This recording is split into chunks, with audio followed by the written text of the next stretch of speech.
आतंकियों के खिलाफ ये वो नए हथियार हैं जिन्हें सरकार अब अमल में ला रही है। आतंकियों के खात्मे के लिए मोदी सरकार अब हर मोर्चे पर एक्शन मोड में है।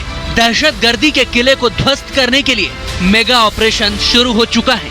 जम्मू कश्मीर में टेरर नेटवर्क को तबाह करने के लिए अब एक बड़ा प्लान तैयार हो चुका है। तभी तो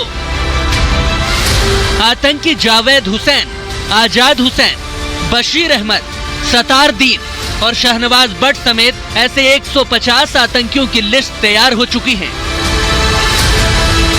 या यूं कहें कि इन आतंकियों ने खुद ही अपने डेथ वारंट पर सिग्नेचर कर दिए हैं।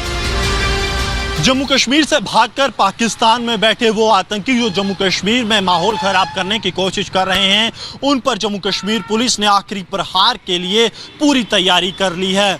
उन आतंकियों की 150 से ज्यादा नामों की फहरिस्त अब पुलिस के पास है, जिसको लेकर अब जम्मू कश्मीर पुलिस इंटरपोल को लिखेगी, जिसके बाद इंटरपोल इनके खिलाफ रेड कॉर्नर नोटिस जारी करेगा। यानी कि अब जम्मू कश्मीर पुलिस चाहती है कि पाकिस्तान में बैठे इन आतंकी आकाओं को गिरेबान से पकड़कर भारत वापस लाया जाए और फिर तैयारी हो इन पर कानूनी मुकदमे की, ताकि वो लोग जिन्होंने जम्मू कश्मीर में खून खराबा फैलाया उन्हें न्याय तक पहुंचाया जा सके। जम्मू कश्मीर में पाकिस्तान परस्त आतंकियों के खिलाफ अब सरकार ने ऑपरेशन ऑल आउट को तेज कर दिया है। लिस्ट तैयार हो चुकी है, चुन चुन कर मारने की रणनीति बन चुकी है। बस ऑर्डर का इंतजार है और फिर होगा आतंक का खात्मा। जम्मू कश्मीर में आतंकियों के खिलाफ केंद्र सरकार बड़ा एक्शन लेने की तैयारी में है और सुरक्षा एजेंसियों के इनपुट पर 150 आतंकियों की सूची तैयार की गई है। पाकिस्तान परस्त आतंकियों के खिलाफ शिकंजा कसा गया है। रडार पर जम्मू कश्मीर से पाकिस्तान गए हुए आतंकी हैं। पाकिस्तान में बैठे आतंकियों पर अब एक्शन तेज हो चुका है। जानकारी के मुताबिक केंद्र सरकार ऐसे आतंकियों पर कार्रवाई करेगी जो देश छोड़कर या तो पाकिस्तान जा चुके हैं या फिर पाकिस्तान अधिकृत कश्मीर या किसी दूसरे देश में रहकर भारत के खिलाफ साजिश कर रहे हैं। इस एक्शन में आतंकियों की संपत्ति कुर्क करने की तैयारियां हैं। अकेले किश्तवाड़ जिले में ही 36 आतंकियों की संपत्ति जब्त होने वाली है। प्रॉपर्टी आइडेंटिफाई हो चुकी है और जो केसेस में डिफरेंट जहाँ सस्पिशन है या जहाँ क्लैरिटी है अबाउट द प्रॉपर्टी वो अटैच डेफिनेटली करेंगे।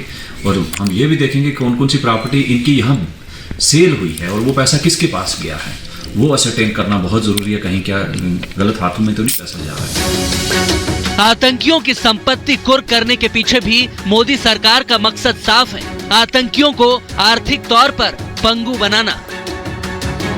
क्योंकि नोटबंदी के बाद पहले ही टेरर नेटवर्क कमजोर हो चुका है। आतंकियों के आकाओं के पास अब फंड की कमी हो गई है। संपत्ति बेचकर वो आतंकवाद बढ़ाने की कोशिश कर रहे हैं और घाटी में आतंकी वारदात को बढ़ाने की मंशा पाले हुए हैं। और इसी मंशा को पूरी तरह से नेस्तनाबूद करने और रोकने के लिए ही अब सरकार ने एजेंसियों के साथ मिलकर ये नया प्लान तैयार किया है। इंटरपोल को लिखने के साथ साथ जम्मू कश्मीर पुलिस अब इन आतंकियों की संपत्ति को भी जब्त करेगी। इसके लिए इन आतंकियों की संपत्ति की निशानदेही जम्मू कश्मीर पुलिस द्वारा कर ली गई है। इन 150 आतंकियों में ज्यादातर डोडा और किश्तवाड़ जिले के रहने वाले हैं, जिन पर अब पुलिस आने वाले दिनों में नकेल कसने जा रही है और इनकी पूरी की पूरी संपत्ति को जब्त किया जाएगा। साल 2020 में भी गृह मंत्रालय की एक रिपोर्ट में ये बात कही गई थी कि पाकिस्तान में भगोड़े आतंकियों पर संपत्ति बेचने का दबाव है, ताकि वो संपत्ति बेचने से मिले रुपए घाटी में मौजूद अपने आतंकी साथियों तक पहुंचा सके और वो अपने मंसूबों को अंजाम देने में उन पैसों का इस्तेमाल कर सके। क्योंकि एनआईए ने टेरर फंडिंग के साइकिल को काफी हद तक बर्बाद कर दिया था। अब फिर से आतंकियों के खिलाफ ऑपरेशन ऑल आउट को नए सिरे से एक्टिव किया गया है, जिसमें आतंकियों की संपत्ति कुर्क की जाएगी। 150 आतंकियों की संपत्ति को चिन्हित कर लिया गया है। वारंट के बाद इंटरपोल को सूचित किया जाएगा और उसके बाद रेड कॉर्नर नोटिस जारी किया जाएगा। उसके बाद होगी दूसरे देशों में बैठे आतंकियों की गिरफ्तारी।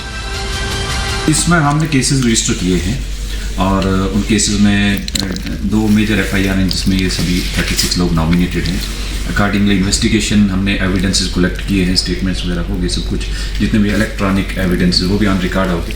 और उसके बाद कोर्ट को अप्राइज करके हमने वारंट्स लिए हैं, अरेस्ट वारंट्स, और आगे भी हम जो बाकी बचे हैं उनके अगेंस्ट अरेस्ट वारंट ले रहे हैं। नेक्स्ट हमारा प्लान ऑफ एक्शन ये है कि ये जो अरेस्ट वारंट जिन लोगों के अगेंस्ट हुए हैं इनको इंटरनेशनल पुलिस का असिस्टेंस लेके उनको अरेस्ट किया जाए और कोर्ट में प्रोड्यूस किया जाए। यह कदम ऐसे वक्त में उठाया गया है जब सरकार ने हाल ही में कई आतंकियों को यूएपीए के तहत आतंकी घोषित किया है। जमीनी स्तर पर ऐसे आतंकियों के नाम पर दर्ज प्रॉपर्टी को पहले सील किया जाता है, और अगर उनके जरिए गैर कानूनी तौर पर कब्जे वाली कुछ प्रॉपर्टी पाई जाती है तो उसको बुलडोजर की मदद से जमींदोज कर दिया जाता है। ठिकाना जमींदोज करने की ये तस्वीरें पुलवामा जिले की हैं, जहां आतंकी आशिक अहमद नेंगरू उर्फ अमजद भाई का मकान राजपोरा इलाके में जमींदोज कर दिया गया था। ऐसे ही कार्रवाई पिछले महीनों में कई आतंकियों के खिलाफ हो चुकी है, और अब तो इसके लिए बाकायदा फुल प्रूफ प्लान बन चुका है जो आतंकियों की कमर तोड़ कर रख देगा। यानी पाकिस्तान में बैठकर भारत के खिलाफ साजिश करने वाले अब जान माल से भी जाएंगे और गोली भी खाएंगे।